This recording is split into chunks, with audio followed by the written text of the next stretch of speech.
A very good morning, students. My name is Ankush and I am from district Hamirpur, Himachal Pradesh. Today, I am with you on topic of the arithmetic. बहुत से students की demand थी कि sir एक maths के ऊपर भी video जरूर बनाओ, एक जो आपकी ट्रिक्स है उसके ऊपर वीडियो जरूर बनाओ। तो मैं आज एक टॉपिक लेकर आया हूँ अर्थमेटिक मैथ का। इस टॉपिक का नाम है compound interest.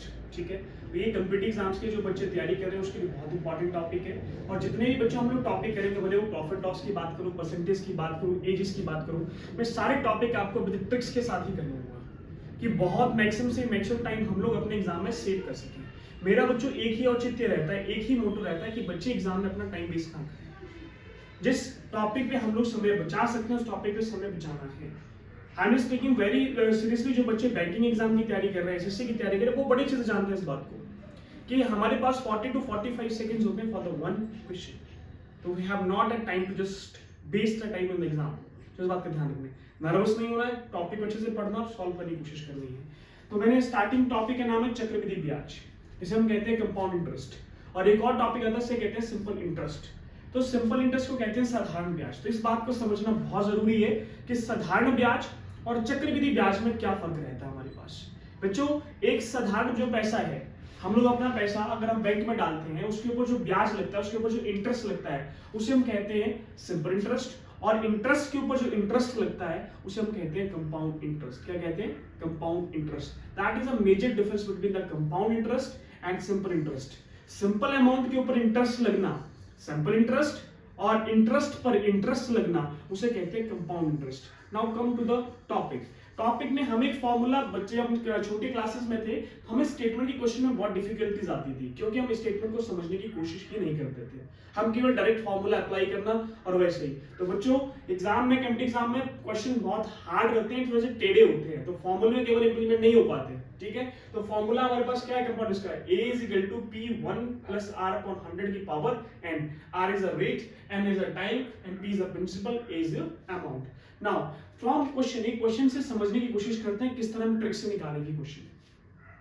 Now see that principal हमारे पास बच्चों निकालना है, रेट हमारे को दिया गया 10% और टाइम दिया गया हमारे पास 2 इयर्स, और जो हमारे पास कंपाउंड इंटरेस्ट भी हमें निकालना है, और अमाउंट हमारे को दिया गया बच्चों दैट इज ₹2420।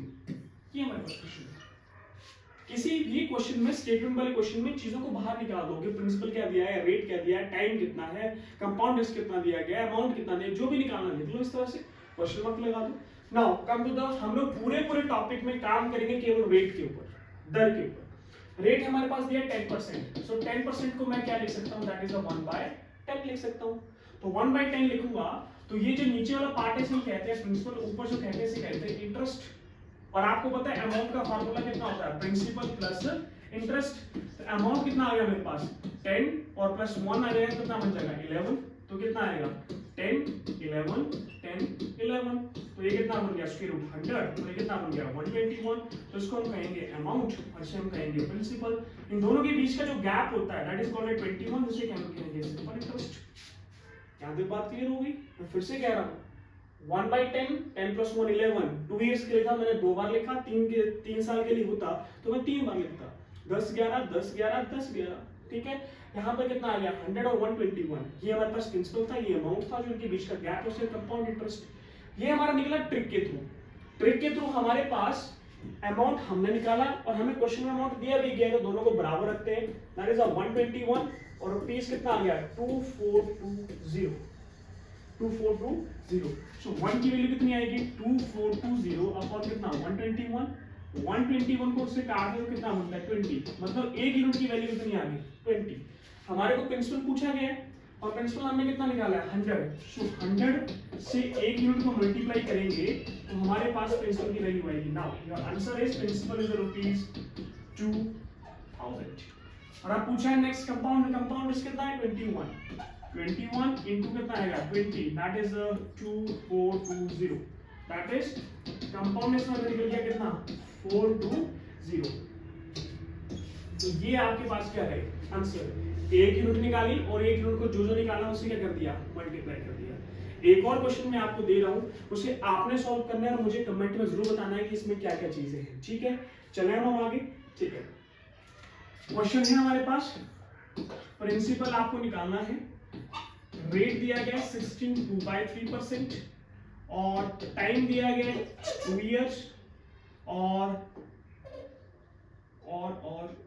दिया गया आपके पास, और कंपाउंड इंटरेस्ट आपको दिया गया 780 रुपीज और अमाउंट भी आपको निकालना है।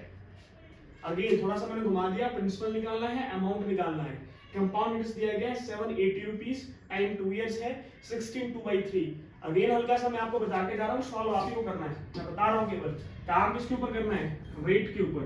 रेट मतलब 16/2/3%, 16 × 48, 50/3 और नीचे क्या लग जाएगा? %2 मतलब 1/6।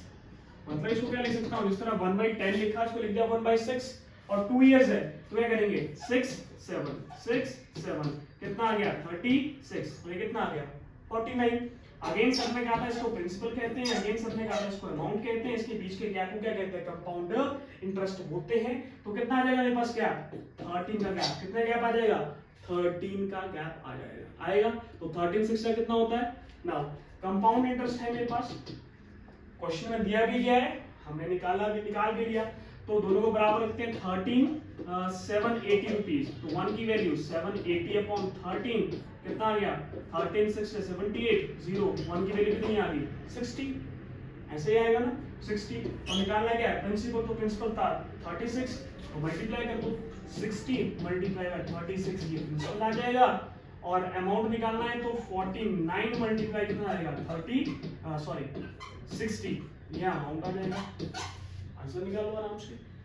तो इस तरह के क्वेश्चंस मैं आपको डालता रहूंगा और आपको बताता रहूंगा। इन द पार्ट 2 में हम थोड़ा सा आगे और इसको ब्रीफली पढ़ने की कोशिश करेंगे, जहां पर compound interest minus simple interest क्या होता है। टाइम हमारे पास अगर 1 year 2 month को 1 year डेज में आ जाए, 360 डेज आ जाए या 24 डेज आ जाए, 273 डेज आ जाए, किस तरह से। और जो अगर हम 2 years की बात कर रहे हैं वो कैसे पढ़ेंगे। और एक और हम इसके आगे पढ़ेंगे पास्कल लॉ। 2 years और 3 years तो निकाल सकते हैं, पर एक पास्कल होता है अगर 5 years दे दिया, 7 years दे दिया, on that what you can do, फॉर्मूले के अकॉर्डिंग तो क्वेश्चन बहुत बड़ा हो जाएगा, पर एक पास्कल लॉ के अकॉर्डिंग क्वेश्चन हम यूं सॉल्व कर सकते हैं। So thank you, thanks a lot. Like, subscribe और शेयर जरूर करें वीडियो, और अगली वीडियो के लिए सब्सक्राइब करके आपको इमीडिएटली वीडियो पहुंच जाएंगे, तो मैं जरूर अगली वीडियो में पहुंचूंगा, टॉपिक को कंप्लीट जरूर करेंगे। Thank you, thanks a lot.